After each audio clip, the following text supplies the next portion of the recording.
महाराष्ट्रातील मागील पिढीचे एक अतिशय जाणते नेते म्हणून ज्यांच्याकडे पाहिलं जायचं असे डी.वाय. पाटील दादा यांचा दुःखद निधन झालं। आपल्या सर्वांनाच कल्पना आहे की राजकारण, सहकार, शिक्षण, उद्योग या प्रत्येक क्षेत्रात अतिशय गुणात्मक कार्य हे डी.वाय. दादांनी उभं केलं आणि विशेषतः समाजातल्या प्रत्येक व्यक्तीला न्याय मिळावा अशा पद्धतीनं त्यांचं कार्य होतं। एक प्रदीर्घ अशी राजकीय कारकीर्द देखील त्यांची होती। नगरसेवक, आमदार इथपासनं तर बंगाल, बिहार आणि त्रिपुरा या राज्याचे राज्यपाल म्हणून देखील त्यांनी कार्य केलं।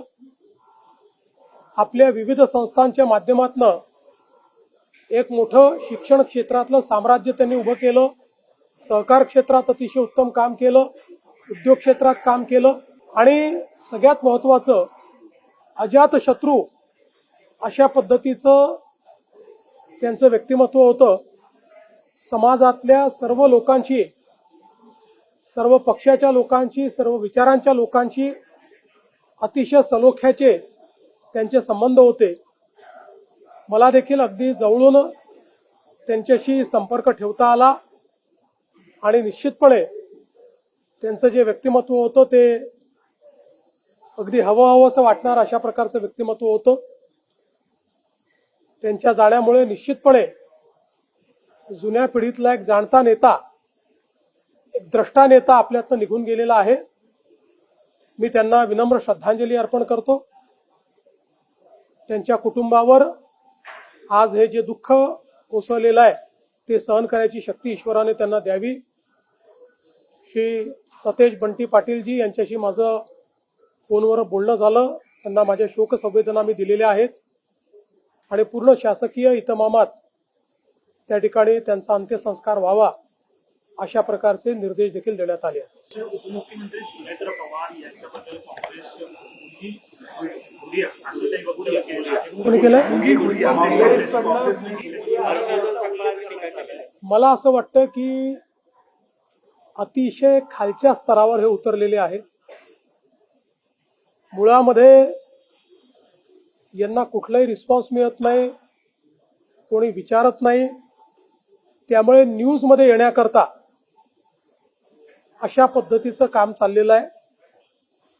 बदनाम हुए तो क्या हुए, नाम तो हुआ अशा पद्धतीनं यांची कारवाई चाललेली आहे आणि मला असं वाटतं की महाराष्ट्राच्या राजकीय संस्कृतीत इतक्या खालच्या स्तराला जाणारे हे आता आपल्याला पहिल्यांदाच पाहायला मिळत आहे। पेपर फुटीनंतर राज्यामध्ये एमपीएससीचे पेपर फुटले हा सगळा प्रकार पुढे आणत रोहित पवारांकडून सातत्याने आरोप केले जात आहेत। पत्रकार परिषदेत प्रेझेंटेशन सुरू दिले जाते।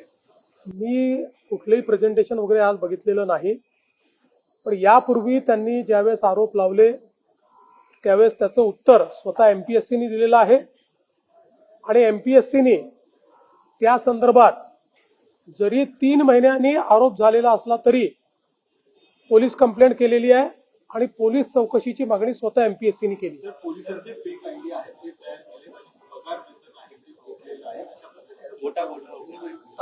हा 2020 चा घोटाळा आहे, आजचा नाहीये। 2020 सालचा घोटाळा आहे, त्याच्यावर कारवाई चाललेली आहे आणि सगळ्या ज्यांनी घोटाळा केला त्यांना त्या ठिकाणी निश्चितपणे कारवाई झालेली आहे आणि होते।